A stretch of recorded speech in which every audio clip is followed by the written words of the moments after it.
video, first uncovered by 12 News, the violent assault of a state employee live streamed for everyone to watch. Tonight, 12 News is learning more about what prompted this man, DeAndre Johnson, to nearly choke a Department of Child Safety caseworker to death. 12 News journalist Sean Rice spoke with a family member today who says Johnson had been trying to get answers on an incident that involved his daughter. Sean, what's going on? Yeah, Mark and Creepy, that's right. DeAndre Johnson's aunt, Lisa Welch, told me today he had become enraged with the Arizona Department of Child Safety after a caseworker approached his daughter at school, brought her into a room, and questioned her about his parenting.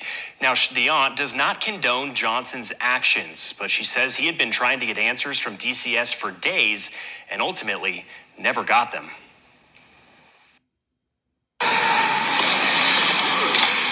Inside a Mesa office building, a DCS caseworker loses consciousness. You was a dead man. DeAndre Johnson films himself choke out the DCS worker for several minutes before onlookers prevent him from hurting him even more.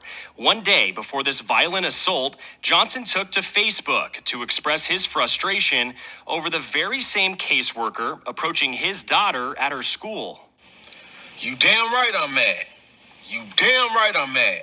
How much more information you need? Somebody that didn't work at the school took a 9-year-old girl into a room and there ain't no video or audio recording. What more information you need? You don't know right from wrong? Outside of her Scottsdale apartment, his aunt, Lisa Welch, declined our request to go on camera, but she says Johnson didn't find out about the closed-door meeting with his daughter until she told Johnson about it.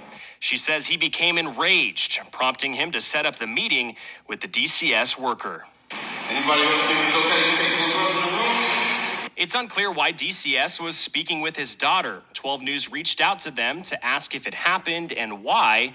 They told us they could not comment on the investigation into Johnson due to confidentiality laws. Johnson has been charged with attempted murder of the DCS worker and remains in jail on a $500,000 bond. 12 News has also learned this is not Johnson's first run-in with the law. Back in 2017, he was convicted of aggravated assault. Court documents obtained by 12 News say he punched a man he didn't know in the face, threw him to the ground, kicked him, and stomped on the back of his head until he lost consciousness. Tempe police say Johnson continued to stomp on the back of his head and was smiling while doing it. The victim testified at trial that he did not know Johnson and described it as a completely unprovoked attack on his life.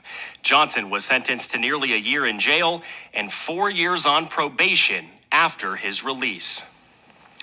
Now, in a statement on the violent assault of their caseworker, the Department of Child Safety says their staff are constantly working under challenging circumstances with the ultimate goal of strengthening families and ensuring Arizona children can thrive. They add that a comprehensive review of this incident is currently underway to, quote, prevent it from happening again.